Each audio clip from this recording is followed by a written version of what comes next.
سیدہ فاطمہ الزہرا کی وفات کے بعد حضرت علی علیہ السلام نے ان کی وصیت کے مطابق دوسری شادی کی۔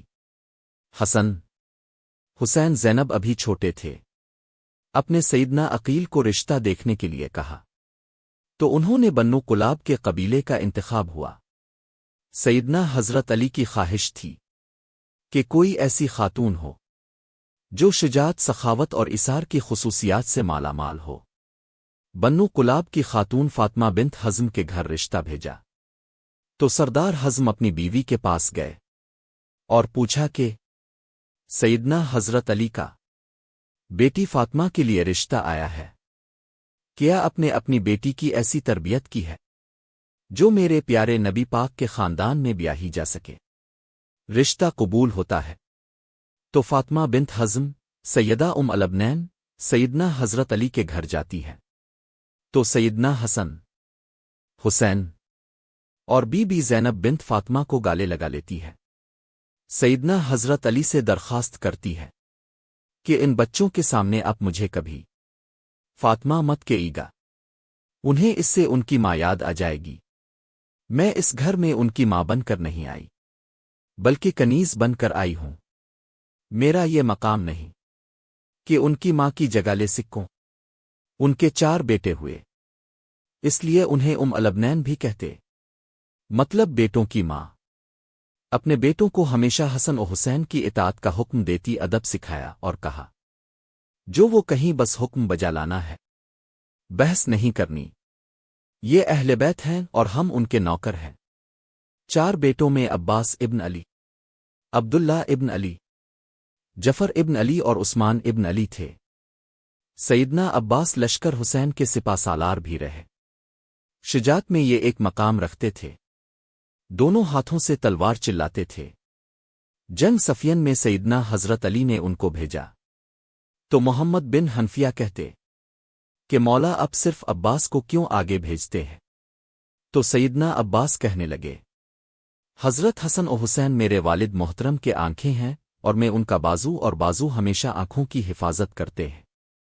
حالانکہ عمر میں حضرت حسن و حسین سے چھوٹے تھے، مطلب کہ یہ سوال بھی نہیں بنتا، ماں کی تربیت ہر مقام پر جھلکتی تھی۔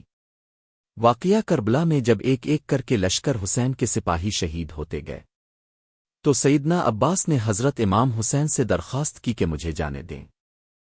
سیدنا امام حسین ان سے تلواریں لے لیتے ہیں کہ بس عباس تم پانی لے آؤ۔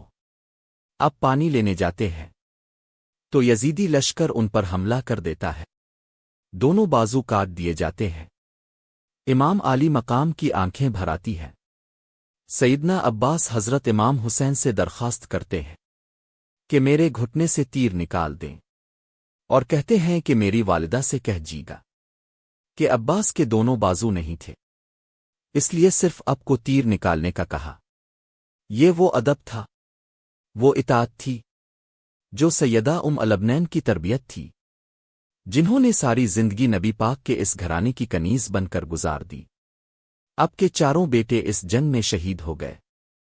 حضرت علی کے 5 بیٹوں نے میدان کربلا میں جام شہادت پائی، جس میں 4 سیدہ البین کے فرزندان تھے جو لشکر حسین کا نہ صرف حصہ بنے بلکہ امام عالی مقام پر اپنی جان تک قربان کر دی اور ساری عمر کبھی زبان پر کوئی سوال نہ لائے۔ سیدہ الابنین کو جب بیٹوں کی شہادت کی خبر ملی تو کہا عباس شہید ہوا، جعفر شہید ہوا، عثمان شہید ہوا، عبداللہ بھی شہید ہو گیا۔ فرمانے لگی سب چھوڑیں، میرے حسین کا بتائیں۔ تو بتایا کہ وہ بھی شہید ہو گئے۔ تو کہنے لگی کیا میرے بیٹے حسین سے پہلے شہید ہوئے کہ بعد میں؟ تو بتایا کہ نہیں، وہ پہلے شہید ہوئے اور امام عالی مقام کی حفاظت کے لیے خوب لڑے۔ تو شکر ادا کیا کہ انہوں نے بے شک حق ادا کر دیا۔ یہ وہ ماں تھی جو اہل بیت کے مقام کو سمجھتی تھی، جس نے اپنے سارے بیٹوں کو ساری عمر صرف اطاعت سکھائی، ادب سکھایا، خود کو اس گھر کی کنیز بنایا۔ میری دعا ہے اللہ رب العزت ہم سب کو اہل بیت کا مقام سمجھنے اور اس ادب و اطاعت کی ہدایت فرمائے جو سیدہ الابنین نے اپنی اولاد کو سکھایا۔